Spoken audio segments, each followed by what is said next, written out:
వాళ్ళు సిగ్గుపడాలి రేపు నిన్ను చూసి. ఎవరో నిన్ను తేలిగ్గా మాట్లాడినాళ్ళ, నిన్ను అవమానపరిచినాళ్ళ, వాళ్ళే సిగ్గుపడతారు. ఆ రోజు వచ్చిందే చూడొద్దు నువ్వు. ఇప్పుడేదో నేను పట్టించుకోలేదని చచ్చిపోతే మరి ఆ సన్నివేశం ఎప్పుడు చూస్తాను? తిరిగి పందలాగా ఆలోచించద్దా, దద్దమ్మలాగా ఆలోచించద్దా. రోషం కలిగి ఈరోజు మీ ఇష్టం వచ్చినట్టు మీరు చేశారు కదా, ఒకరోజు నాకు కూడా ఇస్తాను నా దేవుడు. ఆ రోజు మీ ముఖాలు చూస్తాను నేను. ఈరోజు నేను కన్నీళ్లతో ఉన్నా, తల ఎత్తుకుని ఆనంద బాష్పాలు రాల్చే రోజు కూడా ఒక రోజు వచ్చింది. ఆ రోజు చూడటానికైనా నేను బతికే ఉంటా. ఆ రోజు చూడటానికైనా సరే నేను బ్రతికే ఉంటా.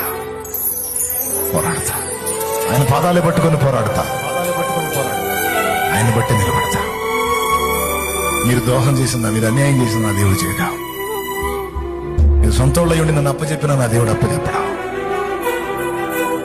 మీరు నా అనుకున్న వాళ్ళు నైవంచన చేసిన నా దేవుడు చేయడా. మీరు నా అనుకుంటే నలుగురికి నన్ను అప్పచెప్పారు, కానీ నా దేవుడు అప్పచెప్పడా. ఆయన ప్రకారమే నన్ను కాపాడుకుంటాడు. నీ ప్రేమ దక్కితే అంత దక్కకపోతే నీ తొక్కల ప్రేమ ఎవడికి పోరా అమ్మ. నీ ప్రేమ ఎవడికి కాల్పో అమ్మ.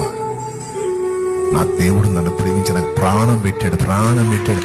ఆ ప్రేమకి ఏది సాటి నాకు అది చాలు. ఆ ప్రేమ చాలు. ఆ ప్రేమ కోసం బతుకుతా నేను. లోకం మొత్తం నన్ను వదిలిపెట్టిన ఒంటరిగాడినై ఒంటరిగత్తినైనా సరే ఆయనను బట్టి ఆయన కోసం బ్రతుకుతా అనే వాక్కుండాలన్నా. భయపడవాక ఖచ్చితంగా దేవుని కార్యాలు, గొప్ప కార్యాలు నీ పట్ల జరుగుతాయి.